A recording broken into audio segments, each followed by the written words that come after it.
Class 12th last lecture हमारा जो था that was on auto immunity, और उसके पहले का लेक्चर जो था दैट वाज ऑन एलर्जी। आज इम्यूनिटी से जुड़ा हुआ जो तीसरा डिसऑर्डर है उसके बारे में हम पढ़ेंगे। इसे इम्यूनो डेफिशिएंसी कहा जाता है। आज हमारा टॉपिक जो है दैट इज इम्यूनो डेफिशिएंसी। देखो, इम्यूनो डेफिशिएंसी या जिसे हम लोग हाइपो इम्यूनिटी भी कह सकते हैं, बिकॉज हाइपो आप सब जानते हैं, हाइपो का मतलब होता है कमी, और इम्यूनिटी तो पता ही है। सो हाइपो इम्यूनिटी या इम्यूनो डेफिशिएंसी का मतलब है इम्यूनिटी किसी इंसान की कम हो जाना।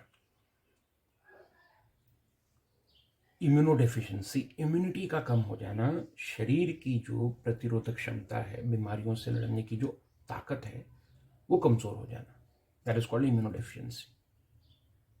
अब हम सब जानते हैं कि इम्यूनिटी कितनी इंपॉर्टेंट चीज है। हमारे शरीर के आसपास लाखों करोड़ों ऐसे न जाने कितने जर्म्स, बैक्टीरिया, माइक्रो वायरसेस, न जाने क्या क्या घूमते रहते हैं, जो अलग अलग तरीकों से शरीर के कांटेक्ट में आके प्रॉब्लमें जो हैं, डिजीजेस, बीमारियां जो हैं, वो इन्फेक्शन जो है वो शुरू करते हैं। बट इम्यून सिस्टम की बदौलत हम उन चीज़ों से बचे रहते हैं। इम्यूनिटी का बड़ा इंपॉर्टेंट रोल है। अब अगर किसी इंसान की इम्यूनिटी किसी भी वजह से कमज़ोर है, वीक है, तो इम्यूनिटी वीक होने से उस इंसान को कुछ नहीं होगा। बट इम्यूनिटी वीक होने पे होगा ये कि जो जर्म्स हैं, जो इन्फेक्शियस एजेंट्स हैं, उनमें से कोई सिंपल सा इन्फेक्शियस एजेंट भी इंसान की जान ले सकता है। ऐसे तो न जाने कितने इन्फेक्शियस एजेंट बॉडी के अंदर आते रहते हैं और इम्यून सिस्टम उनका मुकाबला करके हमको बचाता रहता है। लेकिन अगर इम्यूनिटी कमज़ोर पड़ गई तो छोटा मोटा कोई इन्फेक्शियस एजेंट जो है वो भी इंसान की जान जो है वो ले सकता है। इसको इम्यूनो डेफिशिएंसी कहा गया है। अब इम्यूनो डेफिशिएंसी जो है वो दो किस्म की है, उसे दो हिस्सों में बांटा गया है। तो इम्यूनो डेफिशिएंसी क्या होगी? Immuno deficiency means decrease in the immunity of a person, and after facing immunodeficiency, minor infection can cause large damage, can cause much damage, can cause huge damage, and even minor infection may result into death of the patient अगर immunodeficiency हो गई है तो। अब immunodeficiency को दो हिस्सों में बांटा गया है, एक प्राइमरी इम्यूनोडेफिशिएंसी और एक सेकेंडरी इम्यूनोडेफिशिएंसी।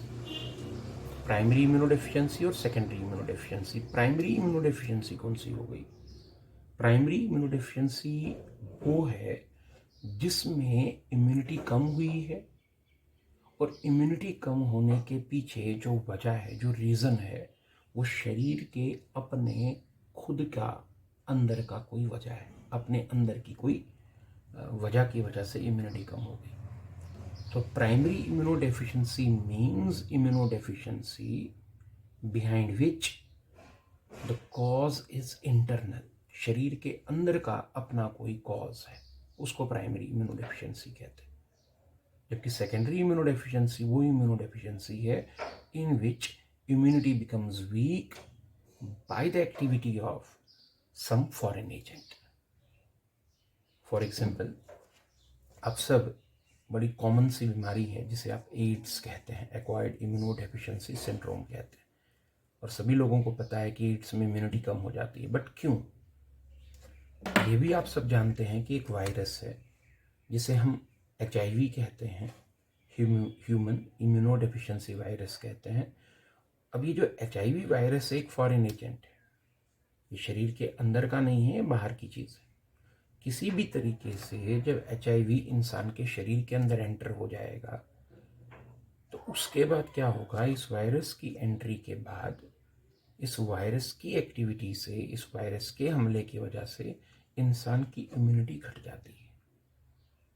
और उसी चीज़ को, उसी डिजीज़ को एड्स कहा जाता है। अब क्योंकि यहाँ इम्यूनिटी के घटने के पीछे वजह एक वायरस है जो बाहर से बॉडी में आकर इम्यूनिटी को कम कर रहा है, इसलिए सेकेंडरी इम्यूनोडेफिशिएंसी। और यहाँ मैं आपको प्राइमरी की भी एक एग्जांपल देना चाहूँगा। प्राइमरी इम्यूनोडेफिशिएंसी की एग्जांपल है जिसे स्किड्स कहा जाता है। स्किड्स की फुल फॉर्म होती है severe combined immunodeficiency syndrome. Immunity इसमें भी कम रहती है, लेकिन यहाँ वजह बाहर से आने वाला कोई इन्फेक्शियस एजेंट नहीं। तो फिर स्किड्स क्यों क्रिएट हुई? इसमें वजह अंदरूनी है। इसके पीछे की जो वजह है वो इंटरनल कॉज है, अंदरूनी वजह है। देखो, ये जो हम लोगों का बोन मैरो होता है, आप सब जानते हैं कि इसी बोन मैरो में से बी लिम्फोसाइट्स और टी लिम्फोसाइट्स जो हैं वो तैयार होते हैं। बी लिम्फोसाइट्स और टी लिम्फोसाइट्स जो हैं वो इसी से तैयार होते हैं। और आप सब जानते हैं कि ये पिछले चैप्टर में हम पढ़ चुके हैं, इतने सारे लेक्चर्स हम इसमें पढ़ चुके हैं कि बी और टी लिम्फोसाइट दोनों ही हमारी इम्यूनिटी के इम्पॉर्टेंट सोल्जर हैं। बिना बी और बिना टी लिम्फोसाइट के इम्यूनिटी बिल्कुल कम हो जाती। बी और टी लिम्फोसाइट ही इम्यूनिटी के मेन सोल्जर हैं, ये हम लोग पूरे चैप्टर में पढ़ चुके हैं।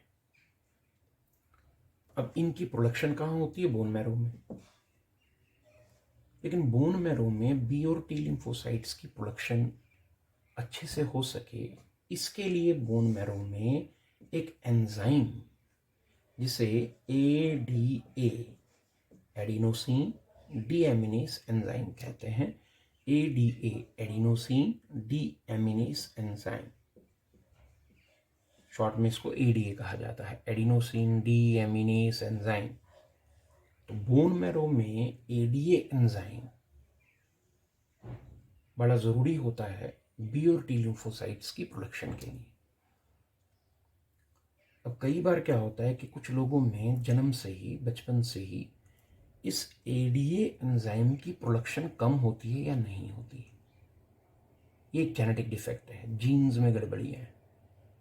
तो अगर जेनेटिक डिफेक्ट की वजह से, इनबॉर्न डिफेक्ट की वजह से अगर किसी इंसान में ये ADA एंजाइम कम बनता है या नहीं बनता है, तो उस कंडीशन में होगा क्या?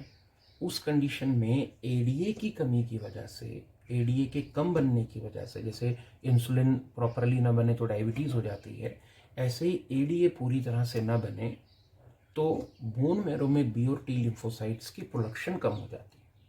और अगर बी और टी लिम्फोसाइट्स की प्रोडक्शन कम हुई तो फिर इम्यूनिटी तो कमज़ोर रहेगी ही। क्यों? क्योंकि इन्हीं दोनों सेल्स की वजह से तो इम्यूनिटी होती है। तो इस कंडीशन में इम्यूनिटी घटेगी और इसी चीज़ को स्किड्स नाम दिया गया है। और यहाँ वजह बाहर से आया हुआ कोई इन्फेक्शियस एजेंट नहीं, बल्कि बॉडी के अंदर खुद का ही जो मैकेनिज्म है उसमें एक डिफेक्ट है कि ADA नहीं बन रहा है। जेनेटिक डिफेक्ट है, ADA नहीं बन रहा है, जिस वजह से बी और टी लिम्फोसाइट्स की प्रोडक्शन कम होती है और उस वजह से इम्यूनिटी कम है।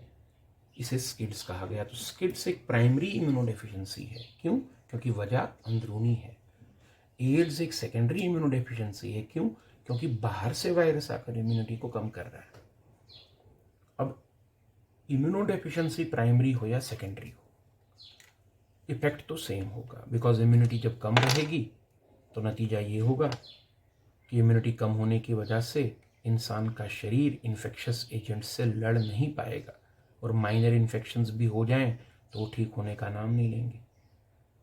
छोटा सा सर्दी ज़ुकाम जो है वो भी हो जाए, जो 2 दिन में 3 दिन में आम लोगों का ठीक हो जाता है, लेकिन अगर जिस इंसान की इम्यूनिटी कम है उसको अगर ज़ुकाम भी हो गया तो वो ज़ुकाम बरकरार रहेगा, ठीक होने का नाम नहीं लेगा और लंग्स को तबाह कर सकता है।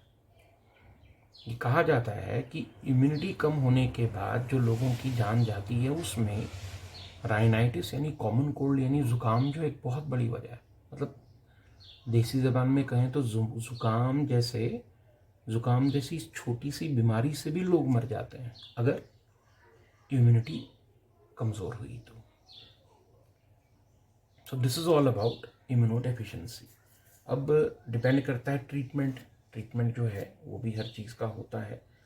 तो यहाँ भी है स्किड्स का जो प्राइमरी इम्यूनोडेफिशिएंसी है, इसके ट्रीटमेंट में काफ़ी ज़्यादा जो है वो कामयाबी जो है वो साइंटिस्ट को मिली है। इसमें आगे जब हम बायोटेक्नोलॉजी पढ़ेंगे उसमें आपको जीन थेरेपी के बारे में बताएंगे। तो जीन थेरेपी जो है, उस जीन थेरेपी से स्किड जैसी बीमारी जो है उसका इलाज जो है वो अब मुमकिन हो पा रहा है। तो उसके बारे में आगे पढ़ेंगे। आज आप इम्यूनो डेफिशिएंसी तैयार करेंगे, नोट्स में पूरा टॉपिक जो है वो लिखा हुआ है, उसे आप वहाँ से रीडिंग करके तैयार कर सकते हैं।